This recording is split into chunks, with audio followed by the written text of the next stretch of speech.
Welcome back to this playthrough of Malastro. It is now day 2. We finished day 1 in pretty good shape. We got 82% health, which is not bad at all. We've got an inventory full of lots of goodies. I didn't find any high-powered weapons, but that's not too unusual on day 1. So one of my first priorities, top priorities on day 2 will be to find a shotgun. Shotguns start appearing on day 2. They're pretty handy to have. It's possible to find other high-powered stuff on day 2, but not nearly as likely as finding a shotgun. I've got some armor in my starting house here, but I'm not going to... Well, actually, since that's at 100% and my armor is slightly damaged, I'll just switch it out. And let's take a look around. Now, it looks like it has put me in an empty building, but I'm not in a town. I'm in a shack in the middle of a forest somewhere, so there's no other buildings nearby. Now, thanks to my survival instinct trait, I can see this EPD lying on the ground over here, so I'll go check out the area, see if there's anything else. I don't actually want to pick up that EPD because my inventory is full of lots of good stuff, and there's nothing I'm interested in giving up in order to have a second EPD, since I've already got one in my inventory. And this other building up here has got... Oh, it looks like I might be stumbling onto a town here, several buildings. Got an improvised explosive device. I don't think I explained how the improvised explosive works in my previous segment, so I'll just briefly touch on what that does.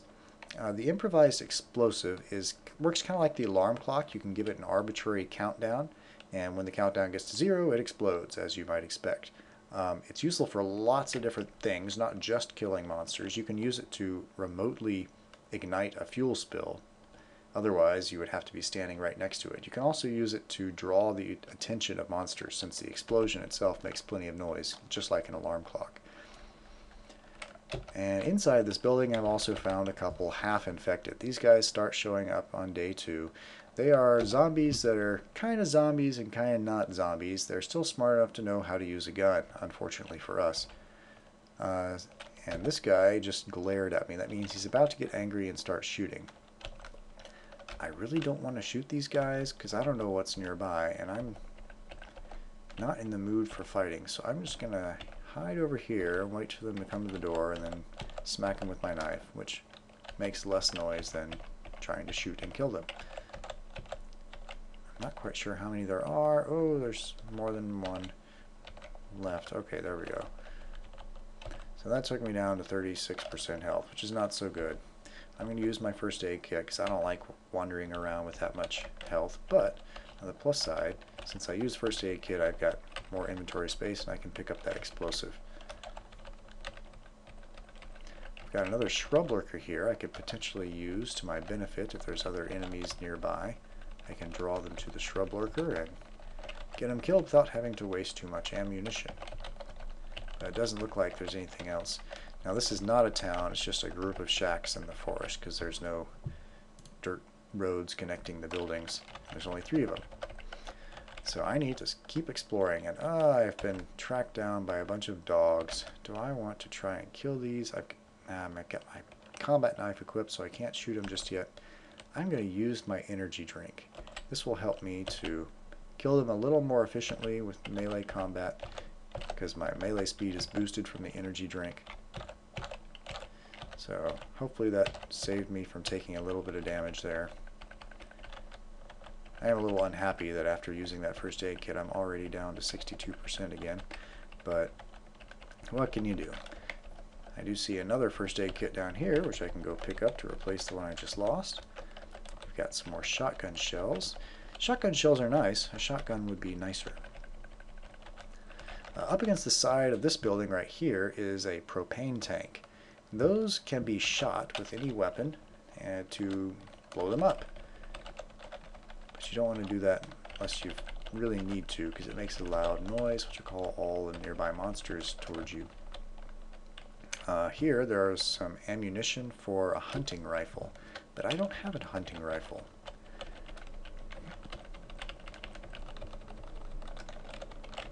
Empty building full of some rotten corpses. Did I? No, I didn't pick up that first aid kit, so absent-mindedly wandering around, I forgot to grab it because my inventory was full. So I'm going to drop, what am I going to drop? I'm going to drop the shotgun shells, 1 stack of them anyway. I've still got some in reserve because I haven't managed to find a shotgun yet. Let me come down here, see what's available. I see inside this room we've got this purple object right there. That is a map. The map is how you gain access to the special levels in this game. Special levels, there's only 2 of them in the current version. They are more challenging than normal levels. They're also not procedurally generated. They are static content, but they can have some really powerful items on them. They do have really powerful items on them. Do I want to go to Andrew Refinery? I think I'm going to attempt Andrew Refinery, assuming I survive this map. So I just studied the map, and I will go to Andrew Refinery right after I get to the safe house on this level. And in this building, I managed to find a shotgun. So I'm going to grab that and equip it. So I found what I really wanted to get on day 2. So at this point, I just want to survive to the safe house and get out of here. Maybe pick up some easy experience points along the way if I can. There's a spider out here, but I'm not too scared of him. Now I got my shotgun, I'll just blast him a couple times, and yay, level up. I can finally get my bait and switch trait, which is especially useful now that I've got a shotgun and a pistol and a combat knife. So 3 different weapons, and I can switch between them instantly. I'm going to use my first aid kit to pick this guy up. Oh, apparently these guys heard the shotgun. And I hadn't reloaded the shotgun, so I'm not ready to blast anyone. What am I going to do? Okay, I'm going to use my EPD to prevent myself from taking too much damage here. And while those guys are staggering around, I'm going to drop a fuel can on the ground, reload my shotgun, and get ready to light these guys on fire. Here we go.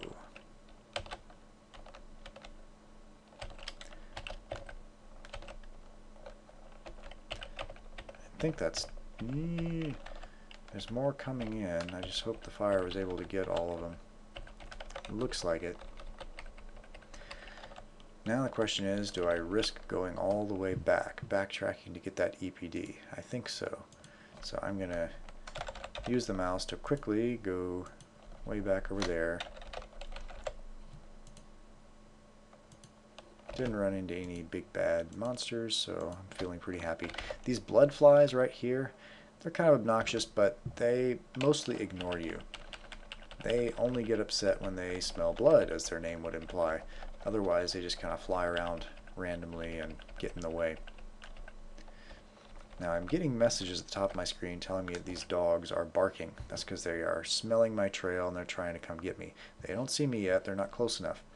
And what I'm doing right now is I'm walking across this water. Water will mask your scent, so when they get to the edge of the water, they will get very confused, not knowing which way I went. Hopefully they'll lose me at that point. I'm going to duck inside this building and hopefully avoid... this is not a back way out unless I want to blow out that window, which I could do, but the act of blowing out the window would make a lot of noise and call all of these guys nearby. I think I'm going to use a fuel canister to get rid of these zombies, because I've got a spare one sitting up here I can pick up later. So I'm just going to spread this fuel on the ground, take a couple shots with my shotgun, and uh-oh, I'm going to duck up here. We got guys approaching from the south that I was previously unaware of. Oh no, okay. A bloated infected just exploded nearby and he managed to drop acid all over the space I'm standing in, and I'm surrounded by fire. So there's no way I'm going to get out of this without taking some damage. I think what I'm going to do first is use another EPD, make all the guys nearby stagger, and then I'm going to try and walk out of here to the north a few spaces and whip out my shotgun and start killing some stuff.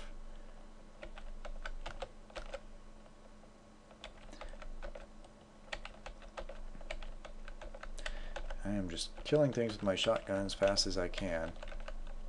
If you can get enemies lined up, one of the nice things about the shotgun is that it shoots several pellets, and any pellets which miss one target have a chance to hit any targets behind him. So that gives you a little damage boost when you can get them lined up. So like right here, yeah, it damaged that second guy, even though it didn't kill him. I am running low on shotgun ammo. In fact, I'm totally out.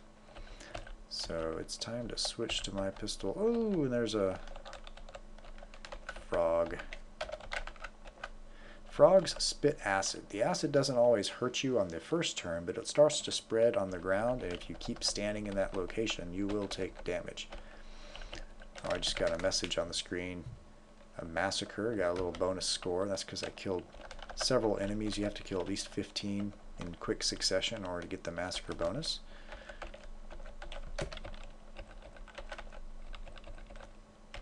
I am sitting at 14% health, so I'm going to use a first aid kit.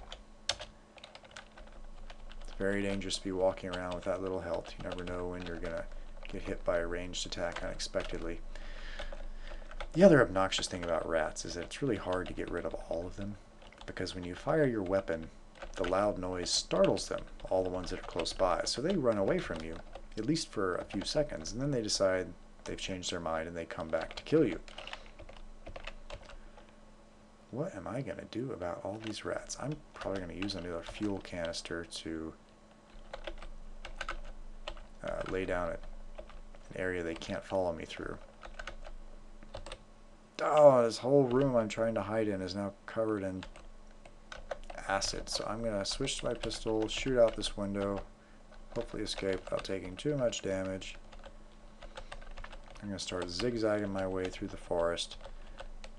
And I may need to lay down that fuel canister I was just talking about. I think I'm going to try ducking into this cave.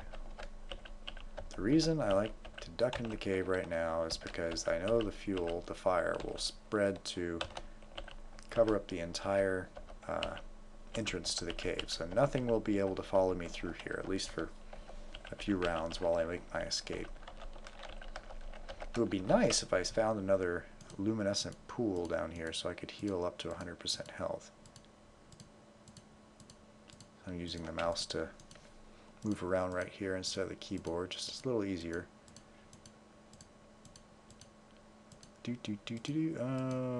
Is this a dead end? Did I really go into a dead end cave? The passage out of a cave will always be at least 3 tiles wide, but I don't see any large-mouthed tunnels out here, so I think it was a dead-end cave. Fortunately, all the enemies that were chasing me gave up and went elsewhere when they saw that big wall of fire. And I just noticed my shotgun is unloaded. Now's a good time to reload that, and my pistol. Do I want to try to fight these half-infected? I think so. These guys can be a good source of ammunition as long as you avoid getting shot by them. Another useful thing to know is that most enemies have a chance to miss you completely if you're sidestepping. That means they will have a chance to fire at your last position instead of your current position. So if you're just kind of strafing perpendicular to the angle at which they're shooting at you from, then you can dodge their attacks. It's very handy when you're dealing with the half zombies that have the pistol. I've got another horde of regular zombies here. That was pretty simple to deal with. Got one lonely dog chasing me. Shotgun will take care of him nice and quick. And I do not have an EPD in my inventory right now, so I definitely want to grab that. And it happens to be inside the safe house. So we are almost done with day 2. I have some empty inventory slots though, so I want to come over here, grab this, an energy drink, an extra explosive, and is there anything else I want? There's a couple. Ooh, nice group of infected here. I can deal with those guys using this shrub lurker over here. And instead of wasting, well, I got plenty of pistol ammo. I'll waste some pistol ammo. So I'm just going to stand right here next to these plant dudes and squeeze off a couple rounds. Hopefully they'll all come running. Yeah, that's right. Walk right into the hungry plants. And yes, I do get experience points for when enemies blunder into the hungry plants. I think that's got them all now. Very good. Oh, and there's a first aid kit up here. I'm glad I explored in this direction. grab some more shotgun shells.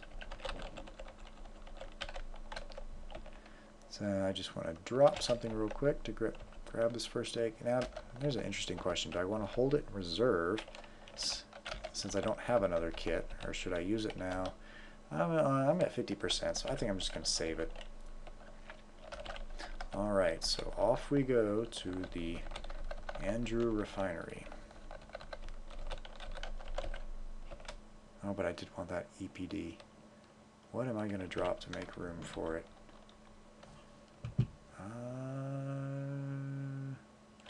Oh heck, I happen to know that there is a first aid kit I can find on the next level, so I'm going to use my first aid kit right here to grab the EPD. And might as well grab this camouflage shirt and put it on since I don't have anything better. And here we go.